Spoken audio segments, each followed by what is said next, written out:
Bom, eu não sei você, mas eu tenho muita curiosidade sobre a origem dos pigmentos que dão a cor das nossas tintas, e não só das tintas artísticas, né, mas de tudo ao nosso redor, que na sociedade de hoje tudo tem cor, né? Tudo que é produzido, tudo quanto é produto que a gente vê pela rua, outdoor, produto que a gente compra, tudo tem cor.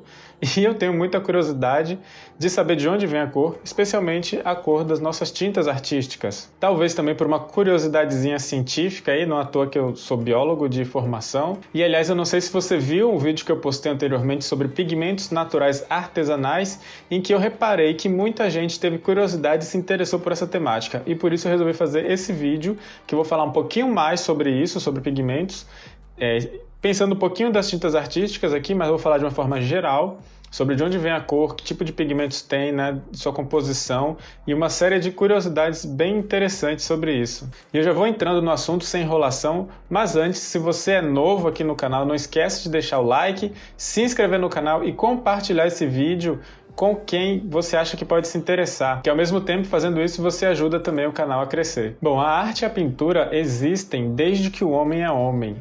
Afinal, quem nunca viu, quem nunca ouviu falar, ouviu nos livros aí de história ou até visitou pessoalmente as famosas pinturas rupestres, né? As antiguíssimas e famosas pinturas rupestres. Então, desde lá, desde tempos bem remotos, né? Desde as origens da humanidade praticamente, é que o ser humano já começou a desenvolver tecnologias, né? E formas de extrair pigmentos da natureza e produzir tintas com isso, né? E lá atrás, nessas épocas, esses pigmentos eram principalmente pigmentos inorgânicos, né? Então, basicamente, as cores eram obtidas principalmente de terras coloridas, né? Argilas, terras argilosas ou diferentes tipos de solos que tinham concentração de certos componentes químicos ali com certa coloração e eram utilizados para fazer as tintas bem rudimentares que eram utilizadas nessas pinturas rupestres, por exemplo. Mas ainda em tempos antigos, né? A gente tem várias tintas, aí, vários pigmentos naturais inorgânicos, né? De fontes inorgânicas que vão além apenas de terras, mas até rochas e rochas semi-preciosas. Inclusive, um tipo de cor muito famosa ainda hoje, muito utilizada hoje, tem sua origem lá desse tipo de material, que é o azul ultramar, por exemplo, né? Azul ultramar é uma cor hoje que a gente tem em tintas que a gente utiliza, que chama azul ultramar, né? Mas ele, originalmente, ele era derivado de uma rocha semi-preciosa, que é o lápis lazuli. Então, assim como o lápis lazuli, outras rochas e outras pedras semi-preciosas foram utilizadas para a produção de pigmentos. Eles eram pulverizados e, a depender do tipo de processo de produção ali da tinta específica, né, a gente tinha diferentes tipos de tinta com aquele pigmento ali misturado, dando origem àquela coloração de tinta.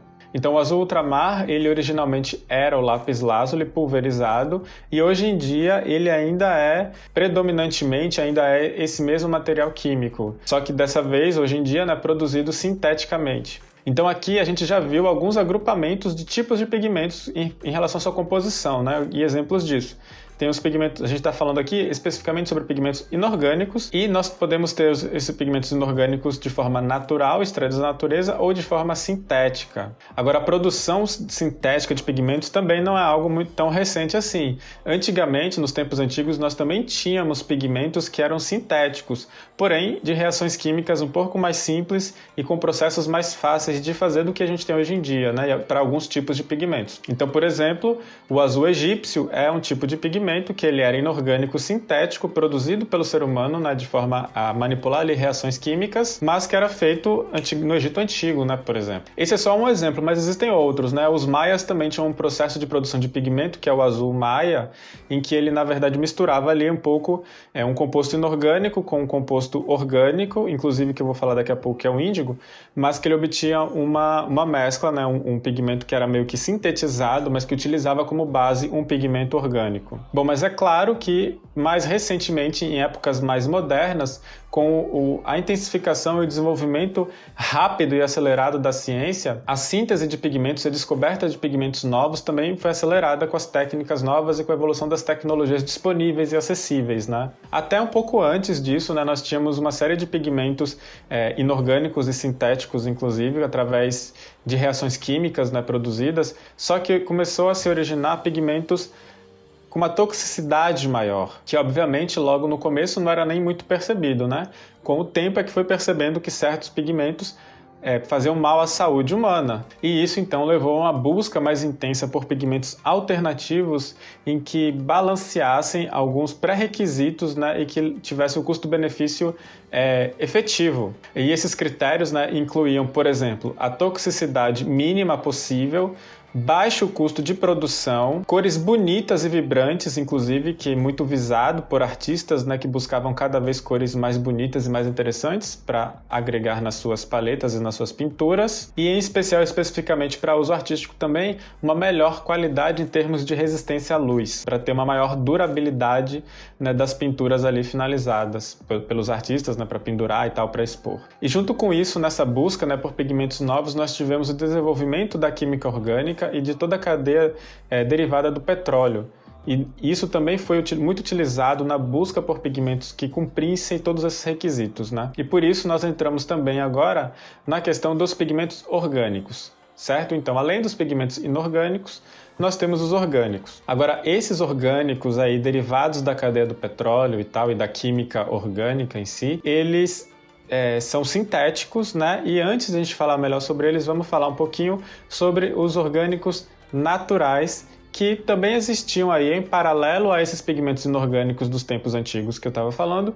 Também existiam as alternativas de pigmentos orgânicos, que eram extraídos também da natureza, né? Só que de organismos vivos, sendo que os principais organismos vivos que eram obtidos desse tipo de pigmento eram as plantas, só que também existem casos de pigmentos de origem animal, por insetos, caramujos, tem até algumas histórias bem estranhas de pigmentos que vêm do xixi da vaca e de múmia de ser humano. E, inclusive, se você quer saber mais sobre as histórias desses pigmentos curiosos e outros também, deixe seu comentário aqui falando que quer saber mais, que aí eu faço vídeos específicos para essas histórias curiosas de pigmentos diferentes e inusitados. E se você chegou até aqui, não esquece de deixar aquele like para apoiar o canal. Bom, e esses pigmentos de origem natural orgânica, muitos deles eram extraídos por um tipo de processo específico de extração que dava origem a um tipo de pigmento chamado pigmento laca. E esse tipo de pigmento é justamente o pigmento que eu falo um pouquinho mais nesse vídeo, que eu vou deixar no card aqui em cima, em que eu explico sobre o que é isso, qual é mais ou menos sobre o processo de extração deles e mostrando que é possível fazer isso hoje em dia de forma caseira e artesanal também. Mas basicamente, resumidamente, no pigmento laca a gente tem um composto de origem animal ou vegetal, né, ou de origem do mundo vivo, em que ele é solúvel em água e a partir da solubilização a gente utiliza algumas reações químicas para prender essa molécula que dá cor, né, em uma outra substância e fazer com que ele precipite em uma substância sólida. Porque é uma coisa que eu esqueci de falar no começo do vídeo, mas pigmentos são substâncias sólidas e insolúveis. As tintas que a gente tem disponível, qualquer tipo de tinta que a gente tem disponível no mercado, elas são compostas por um aglutinante e o pigmento. E o pigmento ele é sólido e não é solúvel. Se a gente tem uma substância que ela solubiliza em água, ela é um corante e não um pigmento, porque ela é solúvel em água. Mas é claro que existem outros pigmentos naturais também orgânicos que não necessariamente são extraídos através desse processo. Cada tipo de composto pode ter um processo de extração específico em que foi testado várias vezes, né, que foi feito várias variações e formas de extração para chegar em certas conclusões de que aquele método é o melhor para extrair aquele pigmento. Inclusive tem pigmentos orgânicos naturais que são naturalmente insolúveis em água e que o seu processo de extração resulta nessa substância no final, sem passar por esse processo do pigmento laca, né, que eu falei. E um pigmento extremamente clássico e difundido que você certamente já teve contato com ele, que é o pigmento índigo. O índigo, ele é um pigmento que é derivado de uma planta também, é um composto químico, né, derivado de uma planta, que ele é naturalmente sólido e insolúvel em água, e ele é o pigmento utilizado largamente na sociedade moderna para o tingimento das famosas calças jeans. E uma curiosidade sobre o índigo é que ele é um composto químico que surgiu evolutivamente em vários tipos de plantas diferentes, vários grupos de plantas diferentes, e a engenhosidade humana foi capaz de também, independentemente, em diferentes partes do mundo, conseguir chegar a esse processo de extração para sintetizar, né, para poder extrair da planta esse pigmento índigo. Bem, hoje em dia nós praticamente não temos muito disponível pigmentos naturais, seja orgânico ou inorgânico. em especial quando a gente está falando de tintas artísticas, né? Já que os processos sintéticos, né, foram capazes de reduzir custos, né, intensificar produções,